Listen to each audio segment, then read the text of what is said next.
Let's talk about a situation जिसमें आप mobile को स्क्रॉल कर रहे हैं और अचानक से एक डिस्टर्बिंग वीडियो आ जा रहा है जिसमें बच्चे अपीयर हो रहे हैं। आप कुछ देर के लिए हेजिटेट करते हो, देन कुछ सेकंड के लिए उसे वॉच करते हो और फिर आगे मूव ऑन करते हो। No harm done, right, but wrong. Supreme court की नई रूलिंग ये बोलती है कि अगर आप चाइल्ड पोर्नोग्राफी को देख भी रहे हो तो वो भी एक सीरियस क्राइम है। सुप्रीम कोर्ट ने रूल किया है कि simply watching child sexual exploitation material एक सीरियस क्राइम है अंडर पॉक्सो एक्ट। चाहे आप शेयर ना कर रहे हो, स्टोर ना कर रहे हो, डाउनलोड नहीं कर रहे हो, just viewing it, yes, even in the privacy of your own home is enough to land you in legal troubles. Court ने इसे एक टर्म दिया है that is called constructive possession.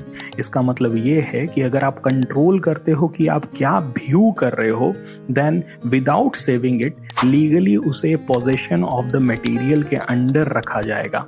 आप उसे डिलीट नहीं करते हो, रिपोर्ट नहीं करते हो, तो उसे इंटेंट टू शेयर में रखा जाएगा। इट मीन्स दैट कि कंस्ट्रक्टिव पोजेशन और इंटेंट टू शेयर के आधार पर आपके ऊपर लीगल कार्रवाई भी हो सकती है अगर आप इस तरह के मटेरियल को देखते हो तो। सुप्रीम कोर्ट ने यह भी कहा है कि चाइल्ड पोर्नोग्राफी वर्ड जो है वो काफी ज्यादा लूज है, इसको चेंज करने की जरूरत है। सुप्रीम कोर्ट ने इसे चेंज किया है child sexual exploitative and abuse material के तौर पर, बिकॉज ये सिर्फ कंटेंट नहीं है, ये एक अब्यूज है, plain and simple, and that's why there is need to change the naming as well. ये रूलिंग सिर्फ और सिर्फ इंडिविजुअल को टारगेट नहीं करता है बल्कि ऑनलाइन प्लेटफॉर्म्स और इंटरमीडियरीज को भी रिस्पॉन्सिबल ठहराता है। कोर्ट ने साफ साफ कहा है कि अगर इस तरह के कंटेंट को तुरंत रिमूव नहीं किया गया या फिर रिपोर्ट नहीं किया गया अथॉरिटीज को, तो ये सारे इंटरमीडियरीज और ऑनलाइन प्लेटफॉर्म को कॉन्सिक्वेंसेस फेस करना पड़ सकता है। कोर्ट ने इसके साथ साथ एक और चीज रिकमेंड की, that is comprehensive sex education to childrens को सिर्फ फिजिक्स, केमिस्ट्री और बायोलॉजी ही नहीं पढ़ाना पड़ेगा, हमें उन्हें legal and ethical consequence of encountering